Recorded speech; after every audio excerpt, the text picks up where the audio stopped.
잘 나갈 때 노후를 생각했어야 됩니다. 노후가 된 다음에 노후를 생각하면 늦습니다. 잘 나갈 때가 있지 않습니까? 인생에서. 저 같은 경우도 보면요. 40대에서부터 60대까지 돌아보면 참 잘 나갔던 것 같습니다. 그 잘 나갈 때는 계속 그럴 것 같죠? 그러나 인생은 그렇게 호락호락하지 않습니다.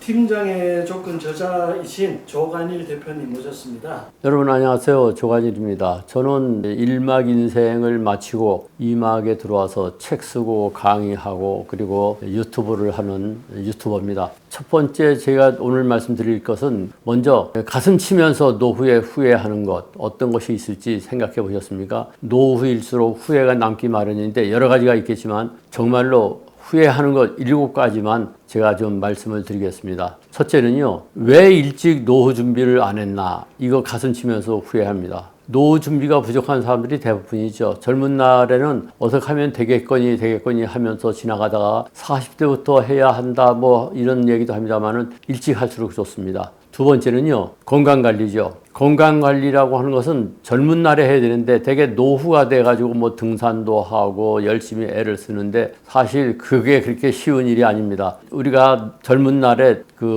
건강에 대해서 버릇을 들여놓지 않으면 노후에 건강에 대한 습관을 갖는다는 것은 대단히 어렵습니다. 저 같은 경우가 해당되는데요. 저는 젊은 날에 공부하고 그리고 책 쓰고 강의하고 하다 보니까 운동을 하지 않았습니다. 그래서 60살 때 들어와가지고 운동하겠다고 덤볐는데 그게 그렇게 말대로 되는 게 아니더라고요. 어느 책을 보니까 66일 동안 하면은 버릇이 된다고 해서 제가 66일 동안 쉴 새 없이 운동을 해봤는데 실제로 버릇이 되지 않더라고요. 그걸로 봤을 때 젊은 날에 아예 운동에 대한 습관을 들여놔야 됩니다. 그렇지 않으면 나중에 가슴 치면서 후회하게 됩니다. 세 번째는요, 자녀에 대한 과도한 지출입니다. 자녀에 대해서 어떻게 되겠지, 훗날에 뭐 돈이 모일 것 아니겠느냐, 또 자녀들이 나한테 잘해주겠지 뭐 이런 생각을 가지고 자녀에 대해서 과도한 지출, 즉 수입보다 많은 지출을 했다가는 나중에 가슴 치면서 후회하게 됩니다. 자녀에 대한 기대와 쓸데없는 걱정은 다 버리시기 바라며 어떻게든지 간에 재물 계획을 세울 때, 재테크를 할 때에 자녀에 대한 미래와 나의 미래를 잘 대입해 가지고 준비를 하지 않으면 나중에 가슴 치면서 후회하게 됩니다. 다음은요, 네 번째로 일거리를 만들지 못한 것에 대해서 후회하게 됩니다. 일거리를 만들지 못했다는 것은 뭐냐면은 일자리와 일거리는 다릅니다. 일자리라고 하는 것은 소득하고 관계되는 것이죠. 소득하고 관계되는 일자리를 만드는 것은 그렇게 간단한 일이 아닙니다. 1막 인생에서 직장 생활 끝나고 난 다음에 또 일자리를 만든다는 것은 쉬운 일은 아닙니다만은 노후에 남는 게 시간뿐 아닙니까? 100세 시대에 60살 정도까지 직장 생활을 하고 나머지 40년을 과연 무엇을 하면서 지나겠습니까? 그래서 취미 생활을 하라는 겁니다. 그것이 일거리를 만들지 못한 데 대해서 가슴 치면서 후회한다는 것이죠. 반드시 취미 생활을 만드셔야 됩니다. 취미라고 하는 것은 여러 가지가 있을 수 있어요. 어떤 사람들 강의할 때 제가 그런 질문을 합니다. 취미 생활이 하나인 사람 하면은 대부분의 사람들이 손을 들죠. 취미 생활 2개인 사람 하면은 숫자가 확 줄어듭니다. 취미 생활 3개인 사람 하면요 더더욱 줄어듭니다. 심지어는요 취미가 전혀 없는 사람 하면 손을 드는 사람들이 있습니다. 여러분은 취미 생활이 과연 무엇이라고 생각하십니까? 그 취미 생활은 적어도 4-5개 정도 많을수록 좋습니다. 그래서 그것을 라이프 워크라고 합니다. 라이프 워크는 뭐냐? 평생 동안 죽을 때까지 늘 생활화해서 할 수 있는 그런 일거리, 취미생활, 그것을 빨리 만드시기 바랍니다. 라이프 워크를 만들지 못한 데 대해서 가슴 치면서 후회하게 됩니다. 5번째로 후회하는 것은 그때 그걸 해봤어야 했는데 다시 말해서 시도하지 못하고 도전하지 못한 것에 대해서 후회하게 됩니다. 늙어서 돌아보면은 그런 것 있지 않습니까? 그때 그걸 했어야 되는데 그런 생각 드는 것 없으십니까? 저 같은 경우는 그런 게 있습니다. 그때 그거를 한번 해봤어야 되는데 그 때를 놓쳤단 말이죠. 심지어는 제가 한 4년 전에 셔플 댄스를 배운 적이 있습니다. 셔플 댄스 아시죠? 이 2다리 가지고 이렇게 추는 춤인데, 혼자 추는 춤인데, 그때 그것을 한번 배워본답시고 한 달 정도 했는데 요즘 와서 후회하는 게 뭐냐면 그때 그것을 계속해서 했어야 되는데 이걸 후회합니다. 왜냐? 요새 와서 새로 하려고 하니까 되지를 않아요. 몸이 이미 늙은 겁니다. 70대 중반이 되고 나니까요. 70대 초반하고는 전혀 상황이 달라집니다. 따라서 그때 그걸 해봤어야 됐는데 이 시도하지 못하고 도전하지 못한 것에 대해서 가슴 치면서 후회하게 된다는 거 잊지 마시고 반드시 준비하시기 바랍니다. 여섯 번째 가슴 치면서 후회하게 되는 것은 뭐냐면은 인생을 즐기는 법을 몰랐다는 거죠.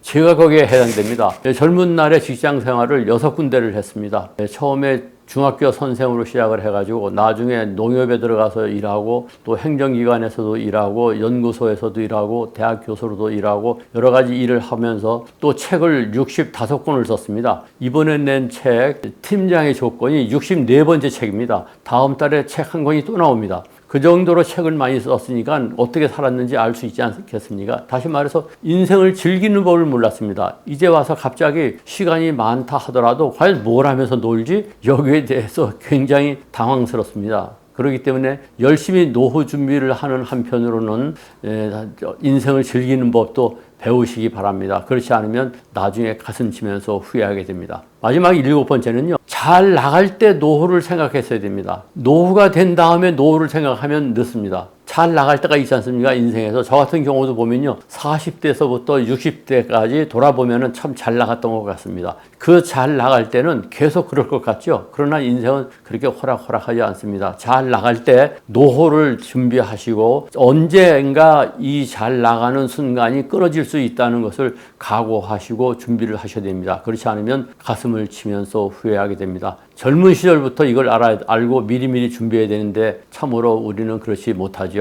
결국은 젊은 날에 노후를 잘못 생각했다는 이야기인데요. 그만큼 착각을 했었다는 얘기죠. 예, 맞습니다. 우리가 가슴 치면서 노후에 가슴 치며 후회한다고 하는 것은 젊은 날에 노후를 잘못 생각했다는 겁니다. 노후라고 하는 것이 단순히 나이가 드는 게 아닙니다. 그만큼 착각하는 게 많습니다. 그 착각에 대해서도 제가 오늘 말씀을 좀 드리겠습니다. 노후에 대한 중대한 착각 7가지를 말씀드리겠습니다. 첫째 착각은요. 나이는 숫자에 불과한 줄 안다. 그런 말씀 많이들 하죠. 나이는 숫자에 불과하다. 그건 젊은 사람들이 하는 얘기지 실제로 나이가 들어보세요. 나이는 숫자에 불과한 게 아닙니다. 나이 들어보세요. 세상에서 가장 무서운 것이 뭔지 아세요? 세월입니다. 그리고 가장 무거운 게 뭔 줄 아세요? 나이의 무게입니다. 그래서 나이는 숫자에 불과한 게 아니라고 하는 것을 잊지 마시고 나이 들면은 상당히 무서운 세계가 기다리고 있다는 것을 잊지 마시기 바랍니다. 두 번째는 또 그런 얘기하죠. 인생은 60부터다. 그건 다 젊은 사람들이 하는 얘기입니다. 인생은 60부터 내리막길입니다. 인생 60부터 오르막길이 아닙니다.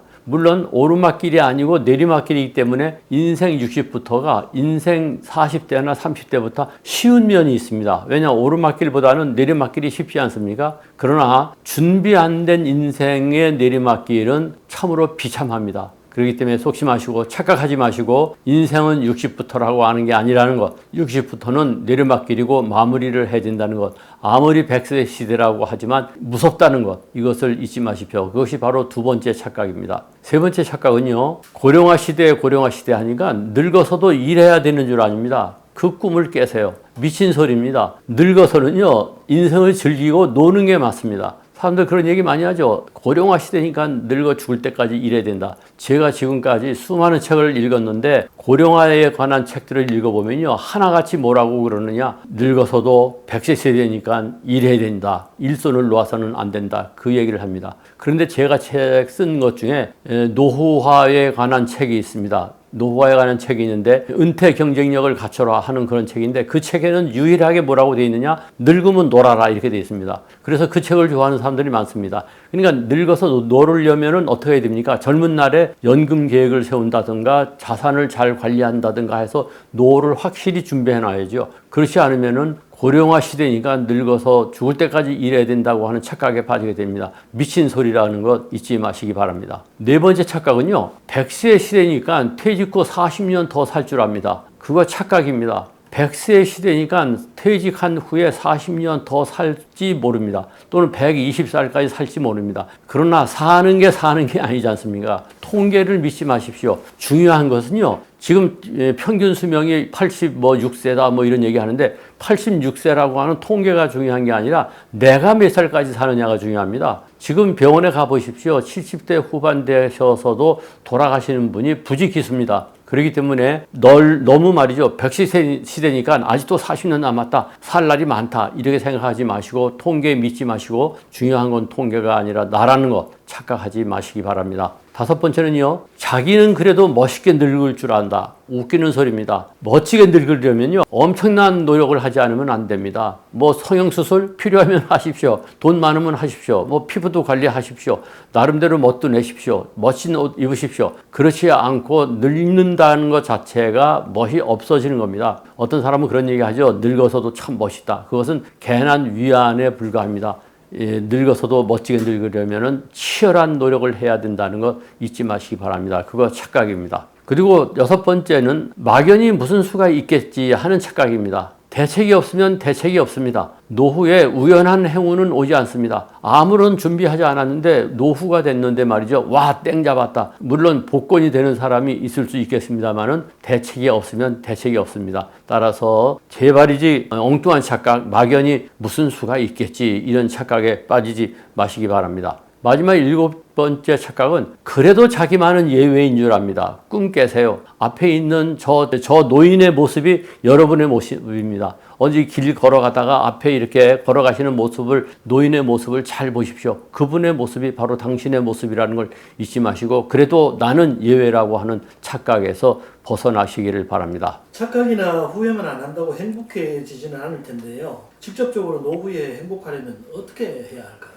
자, 그러면 말이죠. 지금까지 노후에 착각해야 될 것, 착각해서는 안 된다는 건 얘기했고, 후회해서는 안 될 것, 가슴 치면서 후회한다는 것에 대해서 말씀드렸습니다. 과연 그러면 어떻게 해야만이 노후에 행복하려면 어떻게 해야 될 것이냐? 이미 답은 나와 있습니다만은, 그럼에도 불구하고 제가 간단하게 설명을 드리겠습니다. 우선 세 가지 재테크를 하셔야 됩니다. 재테크란 말 많이 쓰셨죠? 그런데 그 재테크라고 할 때 한자가 다릅니다. 첫째 재테크는 재물할 때의 재테크, 우리가 흔히 얘기하는 재테크 있죠? 그걸 말합니다. 경제적인 재테크입니다. 이 재테크를 잘해야 됩니다. 둘째 재테크는 뭐냐? 재주재자 재테크입니다. 일거리를 잘 만들어 놔야 됩니다. 퇴직한 다음에도 소득을 발생할 수 있는 아니면은 재미있게 시간을 보낼 수 있는 일거리를 만드는 재주재자 재테크를 해 놓으셔야 됩니다. 세 번째 재테크는 뭐냐? 어떻게 존재할 것이냐 하는 존재의 재테크입니다. 그래서 제가 이것을 삼재테크라고 합니다. 이 삼재테크를 제대로 해놓지 않으면은 행복한다고 하는 것은 어렵게 됩니다. 그 밖에 행복 5계명을 실천하시면 되는데 제가 행복 5계명에 대해서 말씀을 드리겠습니다. 첫째는요, 일의 노예가 되지 마세요. 저 같은 경우 어떤 사람들은 그런 얘기 하죠. 60세가 넘고 75세가 됐는데 이제 설 세면요, 우리 나이로 77살입니다. 그럼에도 불구하고 강의하고 유튜브도 하고 하니까 굉장히 행복하겠다 이렇게 생각할 수 있지 않습니까? 그러나 저 스스로 늘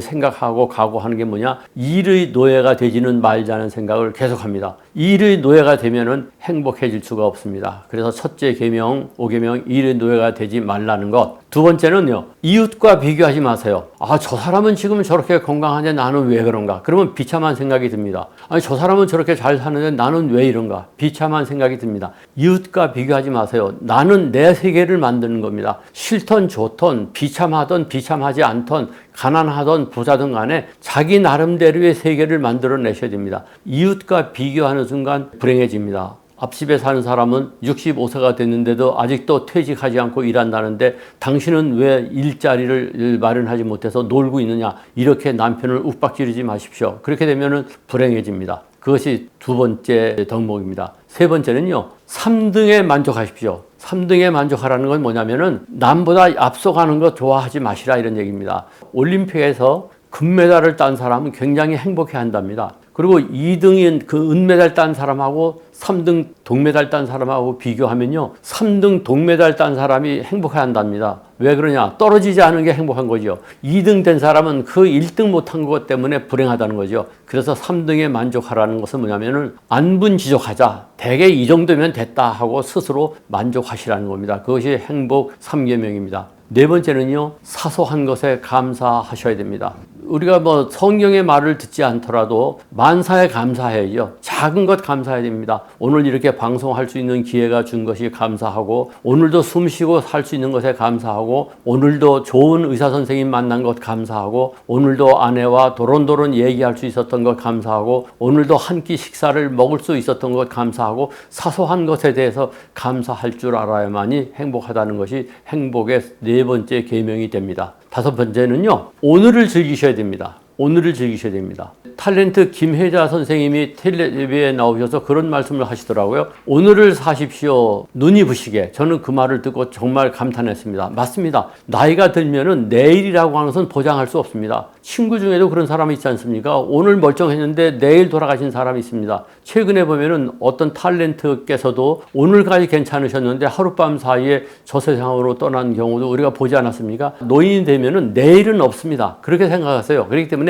지금 오늘을 즐겨야 됩니다. 내일 잘 될 거야. 오늘은 이렇게 보내더라도 내일 더 멋지게 살아야지. 이 생각 버리십시오. 그렇게 되는 것은 행복 5계명 중에서 다섯 번째에 해당됩니다. 자, 여러분 어떻습니까? 제가 지금까지 후회하는 것에 대해서도 말씀드리고 인생에 대해서 착각하지 말라는 것도 말씀드렸으며, 그리고 우리가 이 일의 노예가 되지 말라는 것 여러 가지 이야기를 하고, 마지막으로 행복 5계명에 대해서도 말씀드렸습니다. 이 여러 가지를 한번 믹스해 가지고 나한테 한번 대입해 보십시오. 그러면 과연 내 노후가 제대로 준비된 건지, 내 노후는 과연 행복해질 것인지, 지금 나는 행복한 것인지, 과연 보람찬 노후를 보내고 있는 것인지 답이 나옵니다. 그 답 여하에 따라서 여러분들의 노후를 설계하시기 바랍니다. 여러분 아무쪼록 화이팅 하시고 행복하시고 노후를 건강하고 멋지게 보내시기 바랍니다. 방송 들어주셔서 대단히 고맙습니다.